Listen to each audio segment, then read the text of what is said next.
Coming up on this episode of Coordinated. Yes, and speaking of publications, I know you appreciate a good publication almost as much as Rachel. That's correct. Greetings, AP coordinators, and welcome to Season 6 of Coordinated. Thanks for joining us as we get ready for this year's AP exam administration. Our goal? Help AP coordinators create the optimal testing experience for AP students. And that means we have a lot to cover. Derek Cometa, former AP coordinator, now director, AP coordinator experience for the AP program. And I'm Rachel McBride, AP coordinator and school counselor at Mayfield High School. Welcome to the podcast for AP coordinators. Welcome to Coordinated. Hey everyone, Marcy Ewing here, counselor and AP coordinator. Happy to share an all-new opportunity with everyone. It's called Chat with a Coordinator. Here's what you can do. Schedule a video chat with an experienced AP coordinator over Zoom. This all-new series of real-time support is created specifically for AP coordinators. Review checklists, benefit from shared best practices, and design optimal testing experiences for your AP students. So, chat with the coordinator and feel confident about the 2022 AP exam administration. Limited time slots are available. We'll put a link in the show notes. Register now, and I just might see you there. Hey, Rachel. Before we start our conversation today, we have some exciting news to share. That's right, Derek. It's an add-on to what our friend Marcy just shared about Chat with a Coordinator, and I'm super excited. So, breaking news. We, you and I, Rachel, are making a special appearance on Chat with a Coordinator. The date? March 4th, 2022. It's more than an appearance, Derek. We're going to co-host all 4 Chat with a Coordinator sessions that day. All 4 sessions, Derek. That's correct. 4 straight hours of Derek and Rachel over Zoom. So, if you want to meet Rachel and I, we'd love to meet you as well. Just visit collegeboard.org/AP coordinator training. Again, that's collegeboard.org/AP coordinator training. We'll put a link in the show notes as well. Then register for a Chat with a Coordinator session on March 4th to join us. Once again, that's March 4th. We'd love to see you there. Season 6, Episode 9, AP Chinese and AP Japanese Language and Culture. Hello, everyone. Programming note. Rachel is away this week, and while there's no replacing Rachel's expertise as an AP coordinator, we are fortunate enough to have a subject matter expert ready to fill in for the day. And she is truly an expert on all things regarding administration of the AP Chinese and AP Japanese language and culture exams. She is a colleague in AP who many AP coordinators directly hear from every month. Among her many duties is the creation and distribution of the AP Coordinator Monthly newsletter that everyone receives via email. She is Director, AP Program Information, Kristen Pisanelli. Welcome to Coordinated. Hey, Kristen. Hey, Derek. That's quite the introduction. Thanks for having me.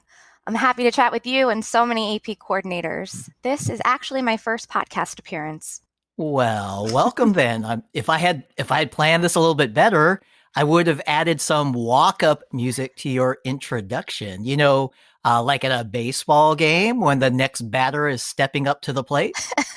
Yeah, as a huge baseball fan, I know exactly what you're talking about. Go Mets, by the way. And my walk-up song would be Jump by Van Halen. I love it. That's a classic, a perfect choice. All right. Well, we could talk all day about baseball, but we should probably get started. Yeah, let's do it. To lead off, I'll state that AP Chinese and AP Japanese exams both must be delivered on computers in school. Key point, or maybe I should say key points, plural, on computers in school. Right, in school, not at home. Okay, so that obviously means equipment is involved, right?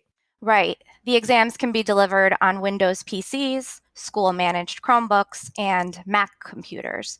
The browsers can be Google Chrome, Mozilla Firefox, or Safari. Also very important, the computers must be school-owned and controlled. Student-owned computers cannot be used.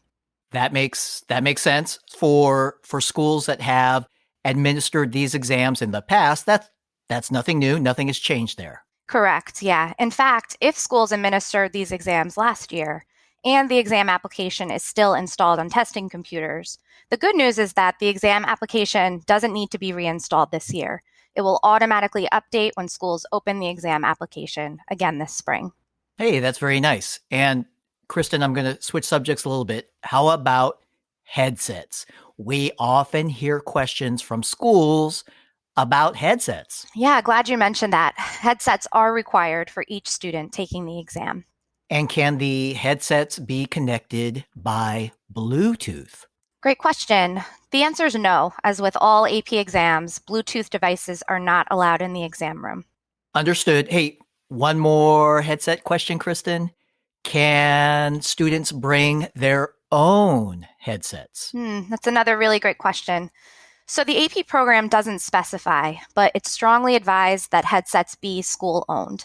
And that's because on exam day, schools should use the same headsets that were used for installation and readiness checks before exam day. And this is to make sure everything is set up and working properly. Got it. Okay, so that makes a lot of sense. And I'm looking it up now. It looks like we have a complete list of all the system requirements and specifications that's in the AP Coordinator's Manual Part 2, pages 145 to 147 to be exact. Yes, and speaking of publications, I know you appreciate a good publication almost as much as Rachel. That's correct. Almost as much. Rachel loves those AP Coordinator's Manual, as do I, of course. Well, we should definitely talk about another important publication that's specific to AP Chinese and AP Japanese, and that is the guide. Yes. So a separate guide provides detailed instructions and support for installing and administering the AP Chinese and AP Japanese exams. Now, the official name is the 2021-22 AP Chinese and AP Japanese exams, setup and administration guide. That's a really long title. So if you don't mind, we'll just call it the guide for the rest of this episode. And correct me if I'm wrong, but I believe the guide also includes the proctor scripts for AP Chinese and AP Japanese exams. Is that right, Kristen? Right, yeah. The proctor scripts for AP Chinese and AP Japanese exams are not included in the exam instructions book. Proctor scripts are in the guide only. So naturally, that means the guide is required in the exam room on exam day. So where and when can AP coordinators get their hands on the guide? The guide will be available for download at AP Central in late March, and AP coordinators who ordered AP Chinese or AP Japanese exams this year will also receive an email in late March. And the email will contain links to the guide and instructions for installing and setting up the exam application. All right, that all sounds great. Let's fast forward to the bottom of the ninth inning. Cue the walk-up music. It's exam day. Kristen, you're at the plate. I have a couple of questions for you in this pressure situation. Questions we've heard from AP coordinators, so you know they're going to be good. Okay, I'm ready. First question. Since these exams are not written exams, is 5 feet between students still required in the exam room? Great question. The answer is yes. 5 feet is still the minimum requirement, But we do recommend even a little more distance, preferably 8 feet apart because of the speaking portion. There are some additional guidelines for the testing environment in the AP Coordinator's Manual, Part 2, on page 148, and all information about preparing for these exams will be in the guide. Great. So, second question. Students are obviously on computers during the exam. Does the proctor also need to have access to a computer during the exam? Yep, another great question. And yes, either the proctor or the AP coordinator will need a computer on exam day to access the administrator console. That sounds very official. Oh, it is. The administrator console is very important. So on exam day, shortly before the exam is scheduled to begin, the proctor or the coordinator must log into the administrator console, and they do so to generate an activation key that students use to launch the exam. And the administrator console can be used as a resource as well. Before exam day, AP coordinators can use it to check that their testing computers have completed all required readiness checks.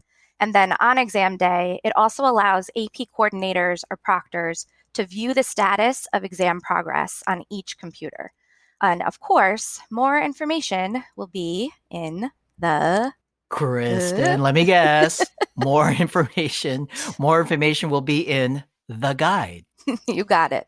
I like it. Hey, so that's a great review. What about anything new? Anything that you would like to highlight for experienced AP coordinators who have administered these exams before? Yep, there's one new clarification about equipment. On the system requirements table that we mentioned earlier, there's new information about keyboards. And here's what it says. Only English language keyboards are permitted. Keyboard maps, covers, and Chinese or Japanese keyboards are not permitted. Good clarification. What else? Well, it's not necessarily new, but it's an important reminder. Many accommodations for students with disabilities are supported through the exam application itself. And this includes extended time, additional breaks, and screen magnification, to name a few. Let me guess. A complete list will be in the guide. You got it. Okay, so Kristen, I'm thinking back, and even though it's been a few years since I administered AP Chinese and AP Japanese exams at my former school, I do have some experience, a little experience, and there's one more best practice that I wanted to share. AP coordinators, my best practice is you can probably guess what's coming here. My best practice is to practice. Yes, couldn't agree more. Once the exam application is installed on a testing computer, a practice exam is also available to be launched within the exam application. We want students to be more comfortable with the process of taking the exam. So before exam day, it's strongly encouraged that students practice and that they practice on the same type of computer that will be used on exam day. The practice exam is also recommended for AP coordinators and proctors to run through as well. That's a great point. At my former school, we administered both AP Chinese and AP Japanese exams every year. In late April, we'd invite our students to come in after school and take the practice exam on the same equipment that would be used on exam day. The AP teacher was there along with me and any scheduled proctors as well.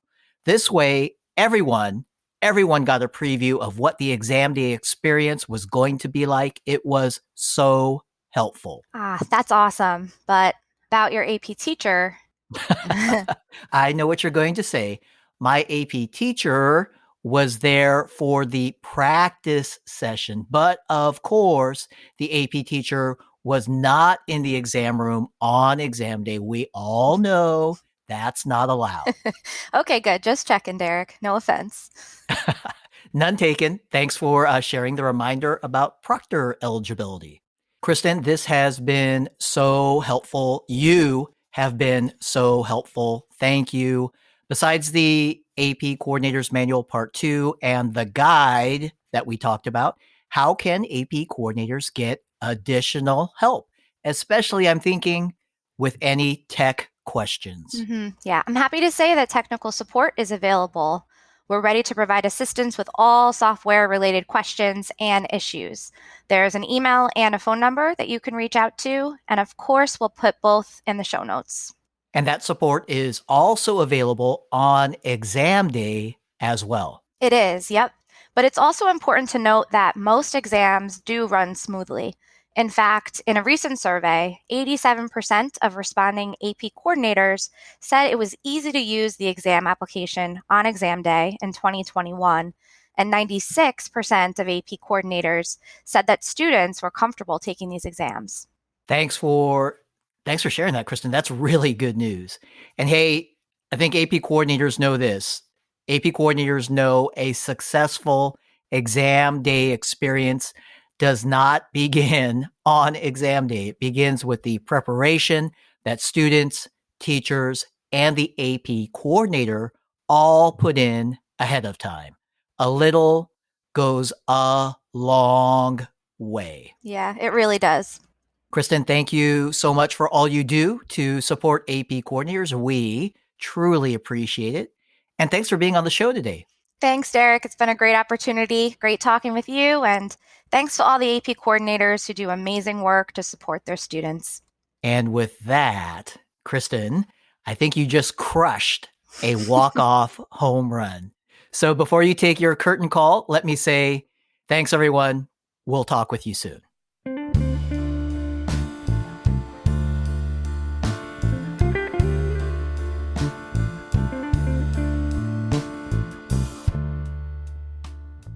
Coordinated is recorded, produced, and engineered by Derek Cometa.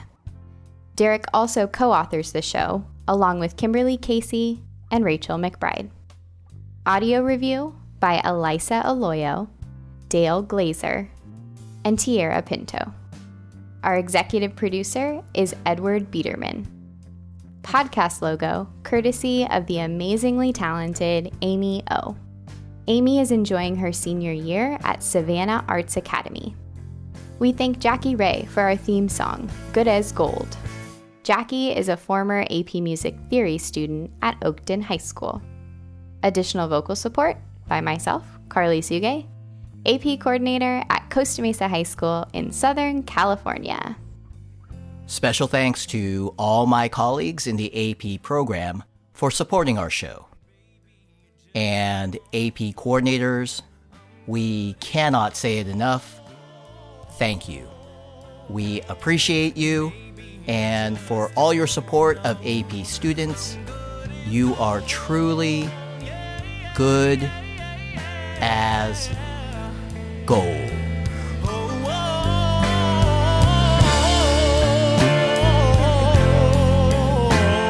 And maybe I just don't know.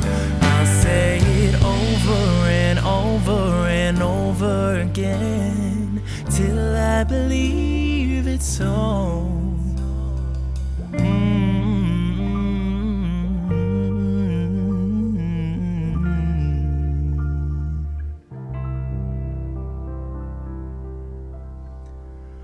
I'm good as gold.